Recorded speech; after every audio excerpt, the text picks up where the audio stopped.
जय हिंद, this is Praful and you are watching miracle GS YouTube channel. इस video में हम पॉलिटिकल साइंस का एक important topic directive principle of state policy के ऊपर डिटेल में डिस्कशन करेंगे और जो भी इम्पोर्टेंट क्वेश्चन है फॉर योर कॉम्पिटिटिव एग्जामिनेशन इसी को हम डिटेल में इस वीडियो में देखेंगे। ओके, देखिए, जस्ट आफ्टर इंडिपेंडेंस भारत के लिए कॉन्स्टिट्यूएंट असेंबली ने एक कॉन्स्टिट्यूशन बनाए। ओके, और BN राव थे कॉन्स्टिट्यूशनल एडवाइजर। ओके, ये जो कॉन्स्टिट्यूएंट असेंबली का एडवाइजर थे BN राव। ओके, इन्होंने कहे कि हम सिटीजन के लिए कुछ राइट्स देंगे। ओके, और जितने भी राइट्स देंगे इन्होंने इसी को दो ग्रुप में डिवाइड किए। और पहला जो ग्रुप है इन्होंने कहे कि ये पहला ग्रुप को हम जब कॉन्स्टिट्यूशन लागू हो गए 26 जनवरी 1950 के बाद इमीडिएटली हम सिटीजन को देंगे। ओके, और जो ग्रुप रह गए इन्होंने कहा कि इसी को हम बाद में सिटीजन को देंगे जब इंडिया इकोनॉमिकली साउंड होगा। ओके, इंडिया के पास इतना पैसा नहीं है, सो इंडिया जब इकोनॉमिकली साउंड हो जाएगा ये जो अनदर ग्रुप ऑफ मौलिक अधिकार फंडामेंटल राइट्स है इसी को हम बाद में देंगे। ओके, सो पहला जो ग्रुप को इमीडिएटली देने के लिए जो प्रस्ताव रखा गया इसी को हम कहते हैं फंडामेंटल राइट्स, और जो next group of fundamental rights को बाद में देने के लिए प्रस्ताव रखा गया इसी को हम कहते हैं DPSP, directive principles of state policy. Okay, जो फर्स्ट ग्रुप इसे कहते हैं फंडामेंटल राइट्स और जो सेकेंड ग्रुप जो बाद में सिटीजन को देने के लिए प्रस्ताव रखा गया इसी को हम कहते हैं directive principle of state policy, shortcut में इसे कहते हैं DPSP। ओके, ये फर्स्ट ग्रुप फंडामेंटल राइट्स को पार्ट 3 ऑफ इंडियन कॉन्स्टिट्यूशन में रखा गया और जो directive principle of state policy इसी को part 4, that means next part 4 में इसी को रखा गया। Okay, so directive principle of state policy मतलब कुछ राइट्स, ओके, कुछ मौलिक अधिकार जो गवर्नमेंट सिटीजन को देना चाहता है लेकिन गवर्नमेंट के पास इतना पैसा नहीं है जो इमीडिएटली दे सकता, और इसी को गवर्नमेंट बाद में सिटीजन को देगा जब गवर्नमेंट के पास सफिशिएंट पैसा आ जाएगा। Okay, so this is called directive principle of state policy. Okay, so BN Rao जो कॉन्स्टिट्यूशनल एडवाइजर थे इन्होंने ये प्रस्ताव रखे थे। ओके, सो फिर क्या हुआ, 1945 में एक कमिटी गठन किया गया under the leadership of sir Tej Bahadur Sapru which is famous as Sapru committee. Okay, 1945 में साप्रू कमिटी गठन किया गया और इसी साप्रू कमिटी ने recommended 2 categories of fundamental rights. Okay, पहला जो कैटेगरी है इसी को हम कहते हैं justiciable rights, that is fundamental rights जो कि part 3 of constitution of India में है, और नेक्स्ट कैटेगरी को हम कहते हैं नॉन जस्टिसेबल राइट्स जिसी को हम कहते हैं DPSP, that is directive principles of state policy. ये पार्ट 4 ऑफ इंडियन कॉन्स्टिट्यूशन में इसी को रखा गया।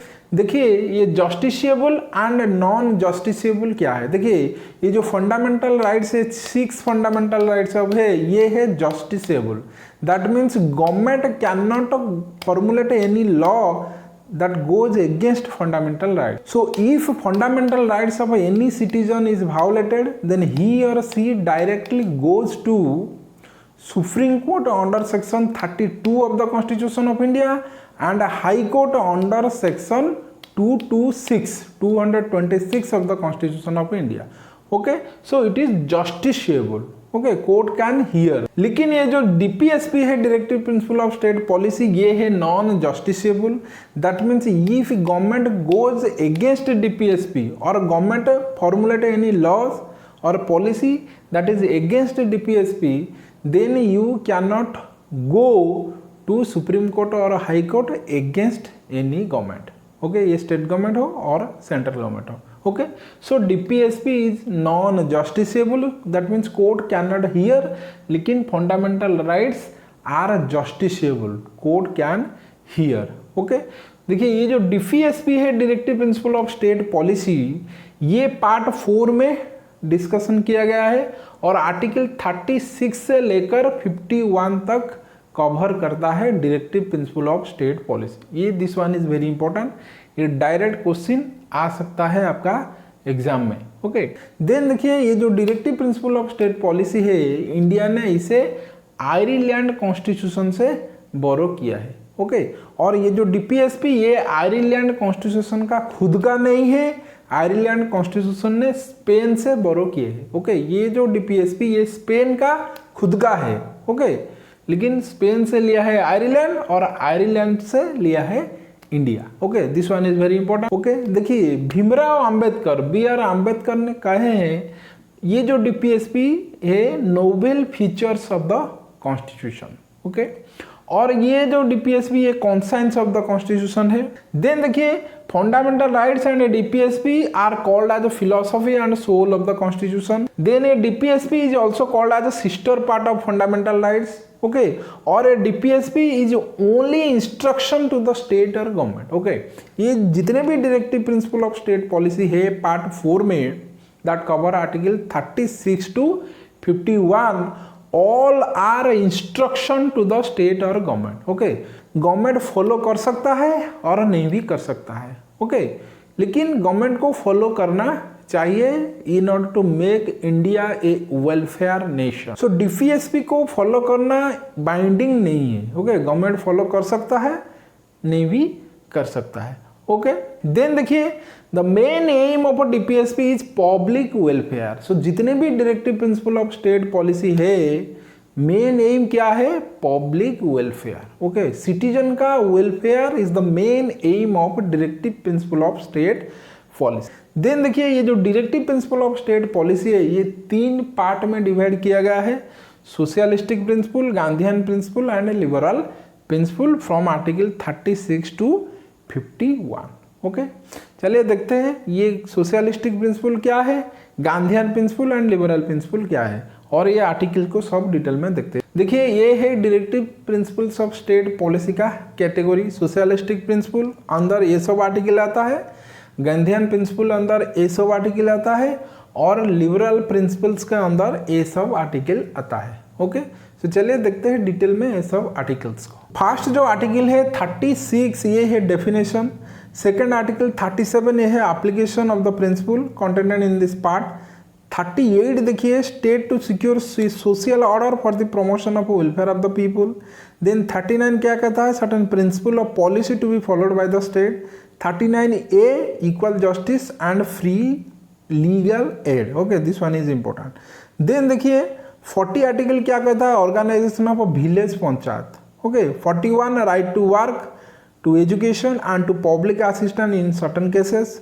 42 provision for just and human condition of work and maternity relief. Then 43 क्या कहता है? Living wages that is for workers. Then 43A क्या कहता है? Participation of worker in management of industries. Then देखिए 43B the state shall endeavour to promote voluntary formation, autonomous functioning, democratic control and professional management of cooperative society.